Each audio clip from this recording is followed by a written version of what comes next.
Hello everybody, Genesis King here, and today, get excited, the 2.11 version of Awakening of the Rebellion, the big Jump to Hyperspace update has been released, and we are going to be going through a few specific notes from the patch note that I think are going to have the biggest impact, at least on me, and how I play the game, and if it's affecting how I play the game, I'm sure it's affecting how you play the game. So again, we're not going to be going through all 12 pages of these notes because there's freaking 12 pages. But we will be going through a few that sort of popped out to me. So we'll be reading and taking a look at those. Before we get into that, guys, if you have read the patch notes, or as we go through this here today, I want you to let me know down in the comments, which change do you think will have the biggest impact on the way you specifically, yes you, play this mod in your grand campaign. So let's get things started. So first of all, they have added a new grand campaign layout, which has 190 planets and hence the moniker of Big Chungus. A lot of new planet abilities, and what I think is the biggest thing here for these maps is they have canonical hyperspace lanes. So these lanes will move your fleets extremely quickly and provide increased income. These are vital. If the devs are saying vital, it's important to be able to move your fleets around the galaxy. So you can kind of see these in the B-roll that should be on the screen right now if my post-editing is as good as I think it is. You can see the different colors here, which hyperspace routes those are. This, to me, is going to be the biggest thing in the campaign because it's going to affect your strategy for which planets you take and when you take them. Do you go for these hyperspace routes first to let your troops move through the galaxy quickly, or do you take other ones and you have to move slower? It's going to be a huge impact on how you conquer the galaxy. There's some new special planet mechanics. We won't read specifically into those. Another big thing here is the Rebel infrastructure rework. So, supply depots are now additional buildings, not upgrades. Supply depots' income has been lowered. Manufacturing base income has been lowered. What does this tell me? They are tweaking the Rebel economy. They're tweaking it. Factories now upgrade independently from the main building and require specific planets to go to heavy and medium. So, similar to how the Empire's factories work. So, as the Rebels, gotta have certain planets to build the heavier stuff via the medium and heavy factories. Alliance headquarters and Alliance bases grant a construction price reduction for supply depots and factories, so I think potentially balancing out that decreased income a little bit there. And Alliance command centers now require an Alliance headquarters or base to be constructed. So, again, plain as the Rebels, you're going to notice your infrastructure is definitely different. One of the huge pet peeves that I've had, not specifically with Awakening of the Rebellion, but Empire at War in general, is you could not go through the troop filters while the game was paused, and now you can do so. It was the most annoying thing that you had to unpause and then click through the filters. So if you have 1 million ships you can build on Kuop, for example, and you only want to look at fighters, you can now do that while paused rather than while the game is running, which could potentially, if you're trying to move quickly, cause you some issues in your campaign. Getting further down here into some balance updates for the grand campaign. So they reworked planet income for every planet, and it now depends on population. If it's the headquarters of a manufacturer, has high income, derp, is a mining world or ag world. So, again, economy is being slightly tweaked here in the grand campaign. Changing all landing transports AA rockets to smart missiles to remove cross-map aircraft kills.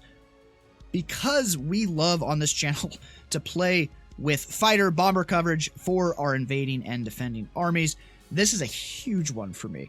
And I can't count the number of times that our fighters got sniped because they were halfway across the map from the landing zones. You guys can go back in any of the episodes, even playing as the Imperials, where we lost aircraft because they were getting hit by the landing zone transports.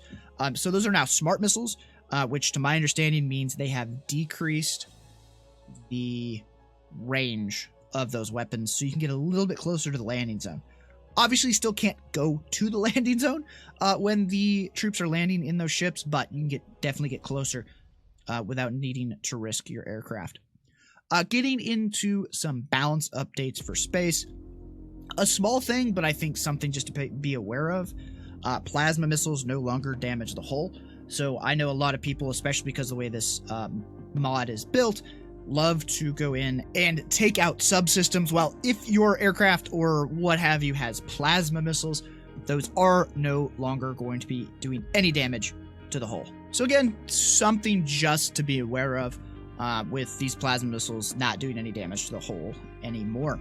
And the next thing up is adjusted carrier loadout. So a big piece of this here, and I don't have it highlighted but should, is removed all carrier variants to reduce AI spam of carriers. So multiple variants would cause AI to pick these more often than they should. So bomber variants and elite fighter variants were causing more harm than good to the game. Balance and also were too flexible. Each carrier now has a more defined role in what it can bring to battle. So previously, when your gladiator, or you had two variants to your gladiator, you had your bomber loadout and you had your fighter loadout. No more. Now, if you build a gladiator, you are bringing one bomber and two TIE brutes with no reinforcements. You build a liberator, you're bringing a U-wing, two cutlasses, no reinforcements. That's it. So you can't make the ships specific to what you want your mission to be anymore. That's going to affect how I play. Let me know if it's going to affect how you play with the carriers. Another small but I think important thing in this update is increased interdiction ability, active time to 200 for small units and 400 for large units. Now, obviously they have not changed the cooldown time here, but I will say this will give you more time while you have the enemy locked down to go in and finish the job. I noticed a lot in our campaigns, you'd flick the switch on that interdictor and it just wouldn't be enough time to completely knock the enemy out. So we'll see if this makes it more balanced. Obviously, interdiction can be used against you in addition to you using it against the AI. So we'll see how this specifically plays out. Now, getting into balance updates for the ground. And a big thing, because I like to play with air cover for my ground armies and my defending armies. Changed aircraft armor and shield. Shield now anti-heavy and fast recharging. On flyers, armor similar to light vehicles. Good. Aircraft should now bank more aggressively. Airspeeders have a tighter turn radius, while ground aircraft should have higher speeds. So, ever send your units one direction, decide you want them to go the other way, and they take that huge turnaround to go that direction? That should be decreased because they should bank more aggressively now, and that's a huge thing. You don't have to, I guess, worry about where they go on that giant loop as much as you previously would. Adding more applicable units to the tow cable ability. So up until this patch, the only thing you could use a tow cable, to my knowledge, on was an AT-AT. No longer. Hopefully you can use it on like an AT-ST if you so choose, or any of the other walkers in the game. Allowing vehicle weapons to shoot at aircraft again due to the changes. So they made these updates. Now your ground vehicles can shoot at aircraft again in their movement and shield recharge balance. So because they made these balance changes, aircraft can shoot at them again, which makes sense to kind of balance all of that out. Increased fire arcs of ground aircraft should fire more consistently when strafing. This is a big one because I can't tell you the number of times when we'd be having a gun run with our X-Wings, Z-95s, TIE Fighters, whatever, and they just wouldn't fire, or they'd fire once because they were too close. Hopefully, this means we're going to get better and more consistent gun runs with our aircraft. And they've added a passive script on aircraft to keep them moving if they have a target. So if you've told it to attack a tank, it's going to follow that instead of going into that kind of little loop that they start doing. where they just kind of circle over a point waiting for you to give them a target. And I also understand this to be, if there's a target in visual range, they're going to go attack it. Could be wrong on that. Let me know down in the comments. Getting into some artillery unit changes, and I love to play with some artillery, so this is probably going to have an impact on me. Artillery units have slower turret rotation speed, so that they are less effective against faster moving targets. Really like this change. What beats artillery? Speed. Get on it, destroy it as quick as you can.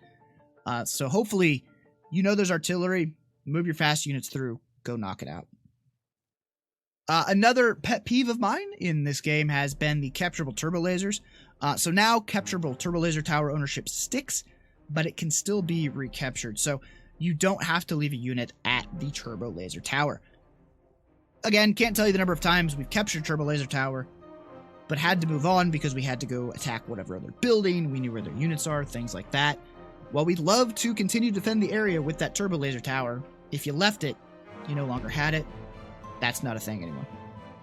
And maybe one of my favorite minor things, even though I don't really enjoy playing as the Black Sun, is that beasts can now garrison into vehicles, so you can transport your pets into battle. I just see the back of, like, troop transport, 2 dudes in there with, like, 4 reeks. That image in my head is hilarious to me, so I hope you find some comedy in that as well. There's some map changes. We're not going to go through those. Now on to AI updates. Adjustments to reinforced ground, so they hopefully land all their units now. While the word hopefully doesn't seem like it's very confident from the devs end, and I love you devs, this isn't a slight at you guys if you're watching this video, and I hope you're watching this video. A lot of the times I noticed enemy comes at you with 20 units invading a planet. They land 8 of them, and then they give up and they move on. Hopefully, that's not a thing anymore, and I like that they're trying to get that to not happen. AI should value fighters, gunships, and corvettes higher when trying to match an opponent's force. So the way I'm understanding this is, rather than just spam a fleet of all Star Destroyers, if it's the Empire, they should be building out fighters, gunships, and corvettes to sort of complement that, make it a more balanced fleet, and therefore make it more difficult to take out. So they've got corvettes, they can actually shoot down your Y-Wings as they come in to take out those Star Destroyers. AI should raid more consistently now, so not a huge change, but be aware of it as a player. If you're playing as the Empire, you got raided a lot, you're going to get raided more now. I know in some of my Imperial campaigns, after a certain point in the campaign, the Rebel AI just stopped raiding. And while I loved it and it helped us win, they would just stop raiding, even though they had the buildings, they had the units to potentially do that.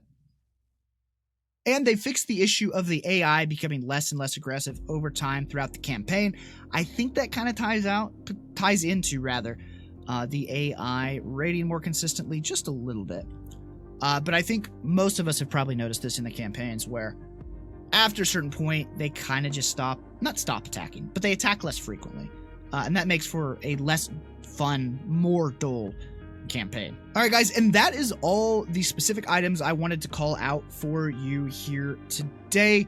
Again, let me know in the comments if there's anything else in these patch notes that you think is of crazy vital importance that I may have not covered today. I'd love to hear about that from you guys down in the comments. I can't wait to jump into a new campaign in this update that should happen sometime soon, and I hope you guys will join me when we get there. Thank you all so much for watching. Hope you have enjoyed. As always, don't forget to hit that like button and subscribe to the channel for more Star Wars and sci-fi gaming fun. I'll talk to you all in the next one. Later, everybody.